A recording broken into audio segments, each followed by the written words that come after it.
YCP Rajya Sabha సభ్యుడు అయోధ్య రామిరెడ్డి తన రాజీనామాపై clarity ఇచ్చారు. రాజ్యసభ సభ్యత్వానికి వైసీపీకి రాజీనామా చేయనున్నట్లు జరుగుతున్న ప్రచారంపై ఆయన స్పందించారు. సోషల్ మీడియాలో వస్తున్న ప్రచారంలో ఏమాత్రం నిజం లేదని, అదంతా ఫేక్ అంటూ ఒక్క మాటలో తేల్చిపడేశారు. ఇటీవలే విజయసాయిరెడ్డి రాజ్యసభ సభ్యత్వానికి, వైసీపీ ప్రాథమిక సభ్యత్వానికి రాజీనామా చేస్తారు. ఆ క్రమంలో అయోధ్య రామిరెడ్డి కూడా రాజీనామా చేస్తారని జోరుగా ప్రచారం జరిగింది. అయితే విజయవాడ వచ్చిన ఆయన్ను రాజీనామాపై క్లారిటీ ఇచ్చారు.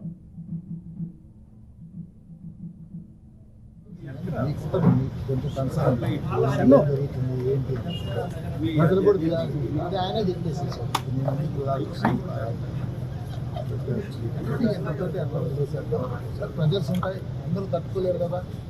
రాజకీయ నేపథ్యం నుంచి వచ్చిన వాళ్ళకి తెలుస్తాయి కొంచెం. వేరే ప్రొఫెషన్స్ నుంచి వచ్చిన వాళ్ళకి అంత ఈజీగా ఉండదు. ఒక్కోసారి 100 మార్కులు వస్తాయి, ఒకసారి 0 మార్కులు వస్తాయి. ఒత్తిళ్ళు వచ్చినప్పుడు నిలబెట్టుకొని దాన్ని సర్దుకొని జాగ్రత్త చేసుకోవాలి. ప్రాసెస్ కొంతమంది సర్దుకోగలుగుతారు, కొంతమంది సర్దుకోలేకపోతారు. నంబర్స్ గేమ్లో ఒత్తిళ్ళు ఉంటాయి, లేకుండా ఉంటాయి. సో దాన్ని బ్యాలెన్స్ చేసుకొని వెళ్ళే విధంగా రాజకీయ నాయకులు ముందుకెళ్ళేటట్టు చేసుకోవాలి. ఏదైనా ఒక ప్రాక్టికల్గా చూసుకుంటే మనం గెలిచినప్పుడు అంత హ్యాపీ ఓడినప్పుడు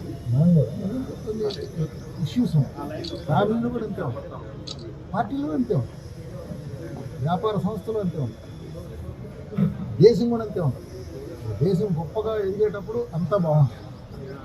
తర్వాత అందరూ ఎదుర్కొని భయపడిపోయి బాధలు పడి మనసులో వేరే ఆలోచనలతో జాలిపోతుంటాయి. దాన్ని మనం ఇష్యూస్గా తీసుకోవాలి.